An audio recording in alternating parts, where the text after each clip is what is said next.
नमस्कार, मैं हूँ राजेश श्रीवास्तव। जैसा कि आप सब जानते हैं कि कोरोना की तीसरी लहर में बच्चों पे सबसे ज़्यादा खतरा बताया जा रहा है। हमने आपकी तमाम विशेषज्ञों से बात करी और तमाम रिपोर्टों में जो आया है उसमें साफ कहा जा रहा है कि 12 से 18 वर्ष की उम्र के जो बच्चे हैं उन पर कोरोना की तीसरी लहर में ज़्यादा संक्रमण का खतरा रहेगा। हालांकि जो उम्र बताई गई है वो 1 साल से लेकर के जो है 18 साल तक के बच्चों का है। दुखद ये है कि इस उम्र के बच्चों का अभी तक टीका भी नहीं निकाला जा चुका है, तो उनको लेकर के किस तरह के उपाय बताने चाहिए, किस तरह के एहतियात हमें बरतने चाहिए, क्योंकि बच्चे वो होते हैं जिनको आप बहुत कुछ समझा नहीं सकते हैं, बहुत कुछ बता नहीं सकते हैं और उनको कोविड के प्रोटोकॉल का पालन कराना बहुत आसान नहीं होता है। इन्हीं सब मुद्दों पर बातचीत करने के लिए हमारे साथ हैं संजय गांधी आयुर्विज्ञान संस्थान पीजीआई लखनऊ की जानी मानी pediatric surgeon doctor Piyali Bhattacharya. Piyali Bhattacharya ji बच्चों की विशेषज्ञ हैं। उनसे हम तमाम सारे सवालों को पूछेंगे क्योंकि ये आज जो मुद्दा है वो बच्चों का है, इसलिए हमने सोचा कि बच्चों के विशेषज्ञों से बात करना ही सीधे मुखातिब रहेगा। तो आइए हम डॉक्टर पियाली भट्टाचार्य से तमाम सारे सवालों को जानने की कोशिश करेंगे। डॉक्टर साहब नमस्कार। नमस्कार। डॉक्टर साहब, कहा जा रहा है कि कोरोना की तीसरी लहर आ रही है, इसमें बच्चों पर ज़्यादा संक्रमण का खतरा है। जैसे पहली लेयर में कहा गया कि जो है बुजुर्गों पर है, दूसरी लेयर में कहा गया युवाओं पर है, तीसरी लहर में बच्चों पर खतरा बताया जा रहा है। तो आप इससे कितना सहमत हैं कि क्या बच्चों पर खतरा रहेगा, क्या इस तरह का कितना खतरा हो सकता है, क्या एहतियात बरतना चाहिए? देखिए, ऐसा शायद इसलिए कहा जा रहा है क्योंकि वैक्सीन तो हम सबको लगा रहे हैं, पर उसमें अभी बच्चे बचे हुए हैं। जो वैक्सीन 12 से 18 साल तक के बच्चों के लिए अब अप्रूव हो गया है, फाइज़र वैक्सीन, लेकिन वो अभी तक हमारे देश में नहीं आया है और उससे नीचे के बच्चों के लिए तो वैक्सीन है ही नहीं। अब ये वायरस जो है ये अटैक करने के लिए बंदा ढूंढता है। अब जब ये बुजुर्ग में जाएगा उनको हमने वैक्सीनेट कर लिया, जब ये बड़ों में जाएगा तो उनको हमने वैक्सीनेट कर लिया। तो ऑब्वियस ये है कि वो अपना निशाना ढूंढेगा तो बच्चों में ढूंढेगा जो रह गए हैं वैक्सीनेट करने को। पर जो समझने वाली बात ये है कि बच्चों में तीसरी लहर की बात जो हो रही है वो कितना सच होगा उसके बारे में हम लोगों को थोड़ा सा संदेह है, क्योंकि बच्चों में अपनी एक इम्यूनिटी होती है। दूसरी चीज़, 4 तरह के और कोरोना वायरस हैं जो बच्चों में इन्फेक्शंस करते हैं, उनसे बच्चे एक्सपोज्ड होते हैं। तो ऐसे कोरोना वायरस के एक्सपोजर से थोड़ी बहुत इम्यूनिटी उनकी जो डेवलप करती है वो शायद उनके काम आ जाए इस नए वाले कोरोना वायरस के खिलाफ भी। तीसरी चीज़ जो है, उनमें जिन एस इनहिबिटर्स कहते हैं, एस रिसेप्टर्स कहते हैं, एस रिसेप्टर्स को ये कोरोना वायरस पकड़ लेती है और पकड़ने के बाद उसके थ्रू ये शरीर में घुसने की कोशिश करती हैं। तो ये बड़ों में काफ़ी मात्रा में होता है और सांस की नली में, रेस्पिरेटरी ट्रैक्ट में बहुत ज़्यादा होता है, बच्चों में बहुत कम होता है। तो उनको वो एस रिसेप्टर तो मिलेंगे नहीं इतने, तो कितना ये बच्चों में, इस बार भी आपने देखा होगा कि बच्चों को हुआ, पर मैक्सिमम बच्चे थोड़े मोड़े बुखार, थोड़ा दस्त, थोड़े से रैशेस, इसमें निकल गए। मौतें बहुत कम हुई ना की तुलना में ऑलमोस्ट। जो सीरियस डिजीज़ भी हुआ वो शायद 1000 में एक बच्चे को हुआ। तो सीरियस डिजीज़ की संभावना तो कम मानते हैं, पर हाँ, हमारे यहाँ पॉपुलेशन काफ़ी ज़्यादा है तो उस हिसाब से देखें तो हो सकता है बहुत सारे बच्चे हो जाए। तो परसेंटेज अगर आप देखेंगे तो टोटल ओवरऑल परसेंटेज सेकेंड लहर में बढ़ी थी, उसी हिसाब से अगर परसेंटेज बढ़ेगा तो हाँ, शायद बच्चे भी बढ़ जाएं। इसलिए शायद हम लोग सोच रहे हैं, पर मुझे लगता नहीं है कि हमें इतना कहर बरपेगा जितना सेकेंड वेव में होगा। कहा जा रहा है, कुछ हमने डॉक्टर से बात की तो उनका कहना है कि कोरोना ये किसी को ये देख के नहीं पीछे करता है कि हम जो ये युवा है तो इनके पीछे जाएं, बच्चा है तो इनके पीछे जाएं। तो इसलिए कुछ लोगों ने तो सीधे सीधे खारिज कर दिया कि नहीं, ऐसा नहीं कि बच्चों पे ही जाएगा। इसलिए आपको क्या लगता है कि बच्चों को ही टारगेट करेगा और किसी को उतना खतरा नहीं होगा जितना तीसरी लहर में सिर्फ बच्चों पर? क्योंकि सारे रिपोर्ट जितनी आई हैं, चाहे वो नीति आयोग की रिपोर्ट आई हो, चाहे वो जो है WHO की रिपोर्ट आई हो, या डॉक्टर गुलेरिया एम्स के जो उन्होंने बताया, तमाम सारे डॉक्टर ही बता रहे हैं कि सिर्फ बच्चों पे ही खतरा। तो ऐसा क्या टारगेट किया जा रहा है? बस इसीलिए कह रहे हैं क्योंकि वो ही एक पॉपुलेशन बचेगी जिसको वैक्सीन नहीं लगा पाए हैं, इसलिए वो लोग ऐसा कह रहे हैं। क्योंकि कोरोना बाकी अगर आपके हमारे में आएगा तो हम लोग तो सब वैक्सीनेटेड हैं, तो वो इतना ज़्यादा सिवियर डिजीज़ नहीं कर पाएगा। बच्चों में तो कोई वैक्सीनेशन हुआ ही नहीं है, इसलिए सब लोगों को ये डर है। पर ये डर कितना सही है ये कहना मुश्किल है, हमें नहीं लगता है कि ऐसा होगा। डॉक्टर साहब, जैसा आप बता रही हैं कि बच्चों पर खतरा अभी पता नहीं है कि कितना खतरा होगा, क्योंकि आप ये आशंका सारे लोग इसलिए जता रहे हैं क्योंकि अभी वैक्सीन नहीं लगी है। जी बिल्कुल। ऐसे में आप दूसरा सवाल ये खड़ा हो रहा है कि जो वैक्सीन नहीं लगी है और बच्चों के लिए ऐसा कोई उपाय भी नहीं, तो ऐसे में क्या उपाय बच्चों को करना चाहिए, यानी कि माता पिता को करना चाहिए कि बच्चों को हम कोरोना की तीसरी लहर से बचा सकें? देखिए, SMS की बात जहाँ कर रहे हैं कि सैनिटाइजेशन, मास्क, ये सब जो है ये तो हमें करने ही करने हैं। 2 साल तक हम लोग कहते हैं कि बच्चों को मास्क मत लगाओ, पर हाथ धोना तो उन्हें सिखा ही सकते हैं। अभी वो लोग घर पर हैं तो हम उनको इतनी ट्रेनिंग तो बार बार समझा करके दे सकते हैं। इसके अलावा जब स्कूल खुलेंगे तो बच्चे स्कूल जाएंगे, उनके चारों तरफ जो भी लोग हैं, रिक्शा पुलर से शुरू करके जो उनका बस ड्राइवर, बस कंडक्टर है, स्कूल का पियोन है, स्कूल के टीचर्स हैं, जो लोग बच्चों से कांटेक्ट में आ रहे हैं स्कूल में, वो सब वैक्सीनेटेड होने चाहिए। और एक जैसे बटरफ्लाई का बच्चा है ना, वो एक कोकून के अंदर रहता है, वैसे ही बच्चों के चारों तरफ हमें एक कोकून बना देना है। मतलब उनके माँ पिता, उनके बड़े भाई बहन जो 18 साल से ऊपर के हैं, उनके दादा दादी, नाना नानी, उनके इर्द गिर्द जो केयर टेकर्स हैं वो भी सारे वैक्सीनेटेड हो जाएं। तो ऑब्वियस है जब कोई लेके नहीं आ पाएगा तो उनको होगा ही नहीं। ये एक बहुत ही सुरक्षित उपाय है जिससे हम बच्चों को सुरक्षित कर सकते हैं कि उनके इर्द गिर्द हम एक कोकून पैदा कर दें। दूसरी चीज़ है, अभिभावक से शुरू करके, स्कूल के लोगों से शुरू करके और बच्चों के सॉर्ट ऑफ दोस्तों यारों में जो भी हैं जिनके घर बहुत ज़्यादा आना जाना है, उन लोगों के परिवारों को भी ऐसे एहतियात बरतने को बोले कि कम से कम वो लोग वैक्सीनेट हो जाए। अब इसके अलावा, ट्रेनिंग के अलावा जो सबसे सुरक्षित उपाय है वो ये है कि अगर बच्चे को फीवर आए, बच्चे को ज़रा सा भी जुकाम हो या कोई ऐसा लक्षण दिखे तो प्लीज़ उसको बाहर मत भेजें, स्कूल मत भेजें, किसी के घर न लेके जाएं, उसको घर पर ही रखें। अदरवाइज़ वो 4 बच्चों को और फैलाएगा। तो ऐसी दशा में जब बच्चे में कोई लक्षण दिखे तो माता पिता को ये एहतियात बरतना है कि उसको घर पर ही रखना है। और घर पर रखना है माने क्लोज ऑब्जर्वेशन में रखना है। बुखार नापना है, जो बुखार नाप के आए वही हम बुखार, मतलब ऐसे ही नहीं कि माथे पे हाथ लगा के भैया गर्म है बुखार आ गया, ऐसा वाला नहीं। अभी तो टेम्परेचर इतना हाई जा रहा है, ऑटोमेटिकली बच्चों का टेम्परेचर छूने से तो गर्म ही लगेंगे, पर थर्मोमीटर लगा के देखना है सच में बच्चे को टेम्परेचर है या नहीं है। और दूसरी एहतियात ये बरतनी है कि भरपूर रेस्ट लेना है बच्चे को, भरपूर मात्रा में पानी पीना है, क्योंकि फीवर में बॉडी का पानी उड़ जाता है। तो ऐसी स्थिति में जब बच्चे का पानी उड़ जा रहा है तो बच्चे का फीवर आप पैरासीटामोल दे के भी डाउन नहीं कर पाओगे। तो भरपूर मात्रा में हाइड्रेशन बच्चे का, बिल्कुल वो पानी पिला करके, चाहे तरल पदार्थ पिला करके, वेजिटेबल सूप दे दिया, आपने पतली खिचड़ी दे दी, दही का नमकीन मट्ठा दे दिया, तरल पदार्थों से बच्चे को भर देना है। ये सब उपाय तब करने जब बच्चे को बुखार आए। हाँ, अगर बच्चे को आए तो रेस्ट, हाइड्रेशन, इन चीज़ों को बहुत अच्छे से ध्यान देना है।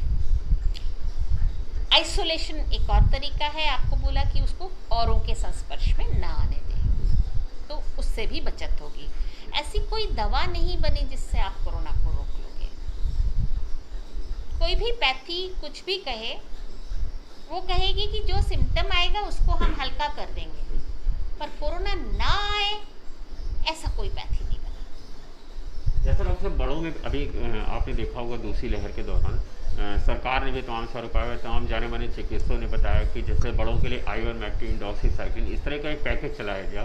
लोगों ने बताया गया जो लोग नहीं संक्रमित हैं वो भी खाएं तो उससे कोरोना संक्रमण नहीं होगा। क्या ऐसा बच्चों को भी दिया जा सकता है? आज की तारीख में जितना रिसर्च वर्क हुआ है देश में विदेश में, आप अगर नए गाइडलाइंस सरकार के देखें तो उसमें कहीं पर भी आइवरमेक्टिन, डॉक्सीसाइक्लिन ये सब है ही नहीं। तो कभी भी पैनिक करके दवाएं, देखिए खुदा पे खुदगारी होती ही नहीं है। हमें तो पता ही नहीं था कि कितना क्या काम करेगा, लोगों ने डर के खाना शुरू कर दिया है ना। तो इस वक्त तो लेने की ज़रूरत ही नहीं समझी जा रही है, तो बच्चों के लिए भी नहीं, बड़ों के लिए भी नहीं। बच्चों को आइवरमेक्टिन वगैरह देने की जरूरत नहीं है कहीं पर भी गाइडलाइंस में, देशी या विदेशी में, ऐसा कोई भी अब नहीं है। सब एक सवाल और है कि कहा जा रहा है कि बच्चों को जो है, जैसे बड़ों को जो है हम लोगों ने कोरोना काल में जैसे बहुत सारी घरेलू उपचार हम लोगों ने खुद से किए। बच्चों को, बड़ों को काढ़ा बना के पिलाया गया, बड़ों को भाप दिलाई गई। क्या इस तरह का कोई उपाय बच्चों के लिए भी करना होगा? ये बड़ा अच्छा सवाल किया आपने। देखिए, कोई भी चीज़ का ज़्यादा अति अच्छा नहीं होता है। मुझे पता है फैमिलीज़ में ऐसे ऐसे लोग थे जो 5-5 बार काढ़ा पीते थे, है ना, 10-10 बार स्टीम ले रहे, हर 2 घंटे में स्टीम ले रहे हैं। ये सब एज मेडिसिन मानना चाहिए इनको। और मेडिसिन जो है वो शरीर के लिए अति कर देंगे तो वो अच्छा नहीं होता है। वो मेडिसिन बाहरी चीज़ है, मेडिसिन को सिम्टम के हिसाब से दिया जाता है। आपको कुछ है ही नहीं तो आप ले क्यों रहे हो, है ना। तो ऐसे में बच्चों के लिए अगर आप बोलो तो नॉर्मल जब होता है सर्दी खांसी जुकाम, तो भी हम लोग मैक्सिमम 2 बार बोलते हैं कि 2 बार आप स्टीम ले लीजिए, इससे ज़्यादा नहीं। और काढ़े का जहाँ तक सवाल है, उसकी मात्रा कितनी होनी चाहिए बच्चों के लिए। बड़े तो वो है नहीं कि बड़ों का डोज आधा कर दिया और बच्चे में दे दिया, ऐसा नहीं होता है। तो बच्चे को जब आप कोई भी चीज़ देते हो वो संतुलित मात्रा में दिया जाता है, उनके बॉडी के वेट के हिसाब से, उनके उम्र के हिसाब से। क्या सबको पता है काढ़ा कितना बच्चों को देना चाहिए? शायद नहीं पता है। तो हम तो नहीं कहेंगे कि आपको बच्चों को काढ़ा पिलाना चाहिए, बच्चों को अननेसेसरी स्टीमिंग करनी चाहिए। इनफैक्ट स्टीम से कई बच्चे जल कर आए हैं मेरे पास। इतना माता पिता ने ओवर जीलस काम कर दिया, वो बेचारे जली गए। तो I will not advise all this, ना ही करें तो अच्छा है। ज़रूरत है, बहुत उनका मन कर रहा है कि हम बच्चे को पिला ही दे काढ़ा, तो एक आध बार पिला दिया तो पिला दिया, इससे ज़्यादा नहीं। जैसे बड़ों को बताया गया कि आप लोग भी बताते हो कि जो है कोई भी बीमारी हो तो उससे लड़ने के लिए इम्यूनिटी पावर बहुत अच्छी होनी चाहिए। इम्यूनिटी पावर ही होती है जो हमें हर रोगों से लड़ने की प्रतिरोधक क्षमता पैदा करती है। तो बच्चों में ऐसा क्या हम उनको खान पान दें, क्योंकि आप जानती हैं आजकल जो बच्चे मैगी है, मोमोज है, इस तरह की चीज़ों पे बहुत अट्रैक्ट होते हैं। हाँ। तो ऐसी कौन सी चीज़ उनको दी जाए कि जो उनको स्वाद भी अच्छी लगे और उनकी इम्यूनिटी भी बढ़ाए? राजेश जी, आपको पता है आजकल बच्चे घर बैठे हैं तो उनको सबसे ज़्यादा क्या मिल रहा है? माँ के हाथ का खाना। जिस बच्चे को माँ के हाथ का खाना मिल जाए उस बच्चे की तो इम्यूनिटी आधी से ज़्यादा ऑटोमेटिकली बढ़ जाएगी। और वो मजबूरी में खा रहे हैं। नहीं, माँ बहुत प्यार से बना के दे रही है, बच्चे के पसंदीदा आइटम्स दे रही हैं, उनको रेस्ट मिल रहा है, माँ के हाथ का खाना मिल रहा है, बच्चों की इम्यूनिटी ऑटोमेटिक बढ़ जाएगी, खून बढ़ जाएगा उनका। तो जो है आजकल दुकान बंद है, जंक फूड मिल नहीं रहा है ना। मार्केट आज से खुल गए हैं। हाँ, वो तो खुल गए हैं। देखिए, जहाँ तक हम लोग इन जंक फूड को बोलते हैं, मतलब HFSS बोलते हैं हम लोग, high in fat, sugar, coloured material, ये सब चीज़ें जो होती है ना ज़्यादा नमक भला ना ज़्यादा मीठा भला। तो इन चीज़ों को हम कह रहे हैं बच्चे आज के, आप बोलो कि बिल्कुल मत खाओ, ऐसा तो नहीं सुनेंगे ये लोग। तो परहेज़ ठीक है, once in 2 weeks let them feast on it, खाने दीजिए। पर बाकी हफ्ता पूरा जो है सतरंगी खाने का थाल होना चाहिए, पूरा आपका रेनबो कलर्स उसमें डिफरेंट दिखे, मैंने बैंगन का वायलेट दिखे, है ना, टमाटर का लाल दिखे, मटर या ऐसी कोई हरी सब्जी दिखे, तो सब सतरंगी, दाल का पीला दिखे, सब सतरंगी एक थाल दिखे हमें, जिसमें तरह तरह के सैलड्स हों या फिर तरह तरह के कलर्ड के फूड हों। तो जब आप उनकी थाल में एक बार जब आपको सब कुछ मिलने लगेगा, आधी थाली हम लोग कहेंगे कि दाल चावल का हो, 1/4 में उनके सैलड्स हों और 1/4 में हरी सब्जियाँ, साथ में दही मिल जाए। ये तो देसी इंडियन खाना है जो हम लोग खाते हैं। हज़ारों साल रिसर्च के बाद ये पता चला था हमारे पूर्वजों को कि ये खाना बिल्कुल सही है ना। तो दाल में एक एसेंशियल अमाइनो एसिड है जो नहीं होता है, पर वो चावल में होता है। चावल में जो नहीं होता है वो दाल में होता है। तो उन्होंने खिचड़ी की रेसिपी तैयार कर ली थी कि दाल चावल मिला दो, सारे मिल जाएंगे। तो जो बेसिक इंडियन खाना है वो इम्यूनिटी के लिए बहुत अच्छा है। और कोई भी वायरल डिजीज़ में हम लोग कहते हैं फ्रूट्स लो। फ्रूट माने फ्रूट जूस नहीं लो, फ्रूट लो। फ्रूट का हर हिस्सा इम्पॉर्टेंट है लेना, हर हिस्से का महत्व है ना। तो जूस नहीं, फ्रूट लो, हरी सब्जी लो। बहुत मात्रा में कार्बोहाइड्रेट अच्छा नहीं होता है, इसलिए मीठे का हिस्सा कम रखो और प्रोटीन का हिस्सा सही रखो। तो हमारे देसी खाना क्या है? गुड़ चना है ना, बहुत अच्छा है, high in iron, high in proteins, है ना। तो ये जो हमारे देसी खाने हैं, दाल है, दाल चावल का मिक्सचर है, हरी सब्जियां हैं, गुड़ चना है, पात है, साग पात, ये सब जो है ये इम्यूनिटी वर्धक है। इनमें बहुत अच्छा प्रोटीन मिलेगा, बहुत अच्छा विटामिन मिलेगा। ये जो आप विटामिन सी की गोलियां फाँकते हो ना, ज़रूरत ही नहीं पड़ेगी। सिट्रस फ्रूट्स ले लो आप। संतरा आया था मार्केट में, बच्चा संतरा खा रहा था चाव से, तो मिल गया उसको विटामिन सी। आंवला है, बहुत अच्छा विटामिन सी है। लखनऊ का तो ट्रेंड है, हम लोग आंवले का मुरब्बा खाते हैं, बहुत अच्छा मिलेगा आपको आयरन, विटामिन सी उसमें, है ना। तो हमको सब चीज़ भगवान जी ने दे रखा है, भरपूर मात्रा में खाने में दे रखा है।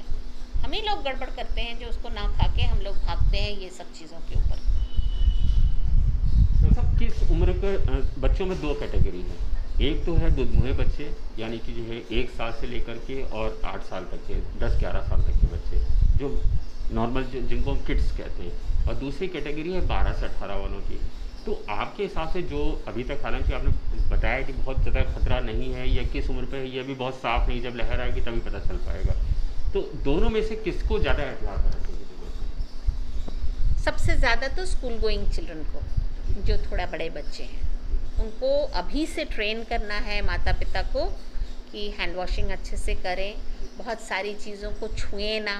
जैसे आदत होती है ना कि खड़े हैं तो डेस्क पे हाथ रख के और दीवार पे टेक लगा करके, तो बहुत ज़्यादा चीज़ों को छुए ना। या गलबैयाँ हो गए दूसरे दोस्त, अबे दोस्त मेरे तो मुँह पास पास और मास्क गले में झूल रहा है, ये चीज़ें ना करें, है ना। थोड़ा सा टीचर्स को भी टोकना पड़ेगा कि टिफिन आवर्स में जैसे हैं तो ग्राउंड्स में दूर दूर बैठे, क्योंकि मास्क तो उतरेगा, खाना तो खाएंगे ही, पानी पिएंगे ही। तो ऐसी स्थिति में थोड़ा डिस्टेंसिंग मेंटेन करें।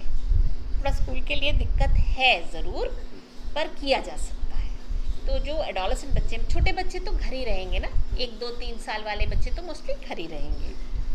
थोड़े बड़े बच्चे जो स्कूल गोइंग हैं उनमें एहतियात बरतने की ज़रूरत है, उनको थोड़ा ट्रेन करने की ज़रूरत है। आप बहुत बड़ी चिकित्सक है, इस नाते क्या प्रशासन से ऐसी कोई अपील करना चाहेंगे कि स्कूल अगर ऑनलाइन रहें तो ज़्यादा बेहतर होगा?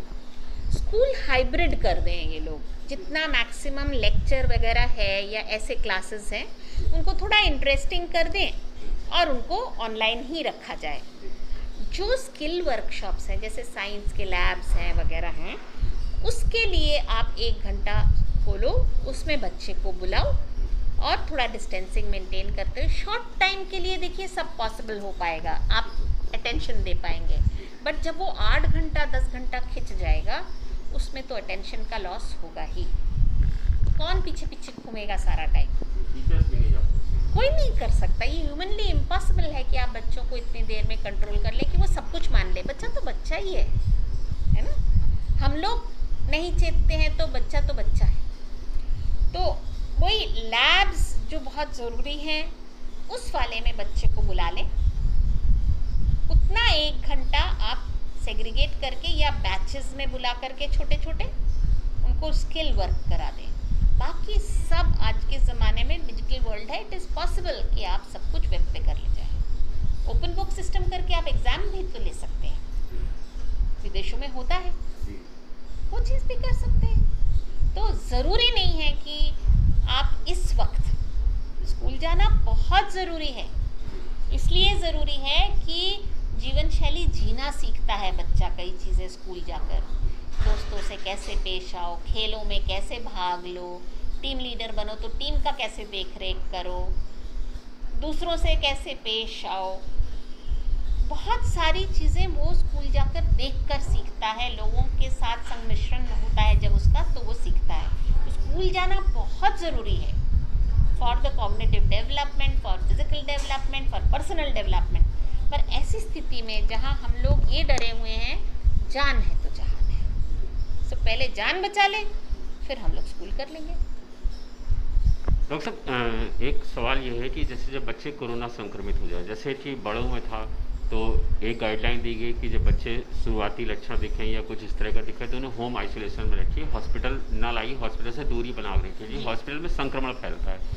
तो ऐसे में आप चूँकि बच्चों की चिकित्सक हैं, तो क्या सलाह देना चाहेंगी कि अगर मान लीजिए किसी बच्चे को कोरोना होता है तो क्या उसको अस्पताल में रखा जाए या कोशिश की जाए कि उसे होम आइसोलेशन में ही ठीक करें, ज़्यादा कोशिश की जाए? जी, कोरोना जब बच्चों को हो रहा है ना, तो उसको 3 भागों में हमने बांट दिया है। एक है माइल्ड, माने जस्ट थोड़ा बहुत संक्रमण है उसमें, अभी ऐसे कोई लक्षण नहीं आए हैं जिसकी वजह से आप बहुत अलार्म हो जाओ, पर आपको उसमें ऑब्जर्वेशन में बच्चे को रखना है।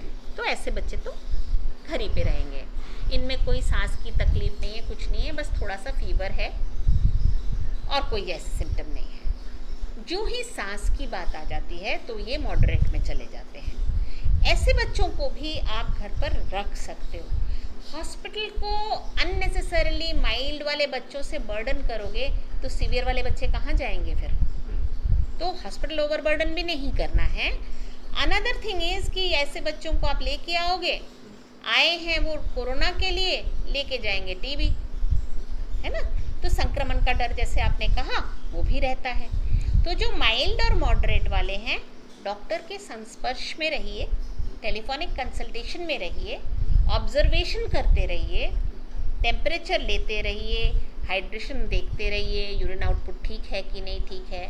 SpO2 के आजकल सभी लोगों ने अपने घरों में यंत्र ले रखे हैं, तो SpO2 लगा के नाप लीजिए वो ठीक है कि नहीं। बच्चों का कुछ अलग ऑक्सीजन लेवल होता है कि कितना होना चाहिए? नहीं, सेम वही है। बहुत छोटे बच्चे जो हैं उनमें 90 से नीचे नहीं जाना चाहिए, और मोटा मोटा जो बच्चे हैं उनका भी वही 94 से नीचे नहीं जाना चाहिए, है ना?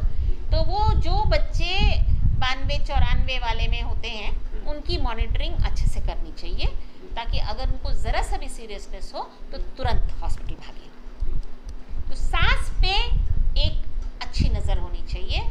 और फिर जिन बच्चों में रैशेस निकलते हैं या आँखों में कंजंक्टिवाइटिस हो जाती है, वो डॉक्टर की सलाह लेके उस स्थिति में एक जांच ज़रूर करा लें। कुछ जांचें हम लोग को चाहिए होती हैं, बेसिक जांचें होती हैं कि ब्लड काउंट क्या है, प्लेटलेट काउंट क्या है, CRP क्या है, यहाँ तक बस। हमको इससे ज़्यादा कुछ नहीं चाहिए ये जांचने के लिए कि हॉस्पिटल जाना है या नहीं जाना है। बच्चे की कंडीशन और एक बेसिक जांच, बस, इससे ज़्यादा कुछ नहीं चाहिए। बच्चों के चिकित्सक हैं, बच्चे आपको प्रेरणा स्रोत मानते हैं, तो बच्चों को कोई संदेश देना चाहेंगे? बिल्कुल, मेरे प्यारे बच्चे हैं सारे ना, तो बच्चों के लिए ये मैसेज है कि डरना नहीं। आज हमारी एक बच्ची आई थी, हमने जो ही बोला कि कोरोना है तो बच्ची रोने लग गई मारे डर के। पैनिक नहीं करना है बच्चों, डरना नहीं है, कोई आपको आपके परिवेश से जुदा नहीं कर सकता। बस एहतियात ज़रूर बरतिएगा, हाथ ज़रूर धोइएगा, मास्क मत उतारिएगा घर के बाहर जा कर के। इतना करेंगे तो आप भी सुरक्षित और आपका परिवार भी सुरक्षित। धन्यवाद। माता पिता के लिए कोई संदेश? माता पिता तो प्राइमरीली उन्हीं का सारा काम है, तो माता पिताओं के लिए भी यही है कि सुरक्षित खुद को रखें और सुरक्षित अपने बच्चों को रखें। उनको ये मौका मिला है साथ रहने का, वरना तो 8-10 घंटे बच्चा बाहर ही रहता है, कभी स्कूल, कभी खेलने, कभी कोचिंग। तो अब आपके पास आया है तो उसे ढांढस दें, उसे पैनिक ना कराएं। कुछ माता पिता से, जैसे उस दिन एक व्हाट्सएप भेजा मेरे पास कि बच्चा कह रहा है माँ कोरोना है, हम सब मर जाएंगे क्या? तो माँ कह रही है जा भाग जा यहाँ से, सब मर जाएंगे। और बच्चा दहाड़े मार के रोने लग गया। तो ये सब पैनिक नहीं, बच्चे को ट्रेन करिए, खूब प्यार दीजिए, भरपूर आहार दीजिए और बच्चे के मन में साहस पैदा करिए। शुक्रिया डॉक्टर साहब। ये थी डॉक्टर प्याली भट्टाचार्य, जिन्होंने आपको बताया कि बच्चों के बारे में किस तरह का एहतियात बरतना है। उनको कोई मेडिसिन नहीं देनी है कोरोना से बचाव के लिए, कोरोना से प्रिवेंशन के लिए भी कोई दवाइयाँ नहीं देनी है। जब उनका ऑक्सीजन लेवल 94 से कम हो या उन्हें बुखार हो या किसी तरह का कोई लक्षण दिखे, तब उन्हें डॉक्टर से राय लेकर के जो डॉक्टर दवा बताए उसी की दवा करनी है। उन्होंने साफ साफ बताया कि किस तरह की चीज़ों को दे करके बच्चों की इम्यूनिटी बढ़ाई जा सकती है। बच्चों को पैनिक नहीं करना है, क्योंकि बच्चे बहुत कोमल हृदय के होते हैं और उनको बहुत एहतियात के साथ इस बीमारी से निजात दिलानी है। इसलिए आप सब उनका कहना मानिए और जैसा उन्होंने कहा अगर आप ऐसा उपाय करेंगे तो हम लोगों ने कोरोना की पहली लहर को हराया है, दूसरी लहर को हराया है, तीसरी लहर को भी हम जरूर हराएंगे। धन्यवाद, शुक्रिया।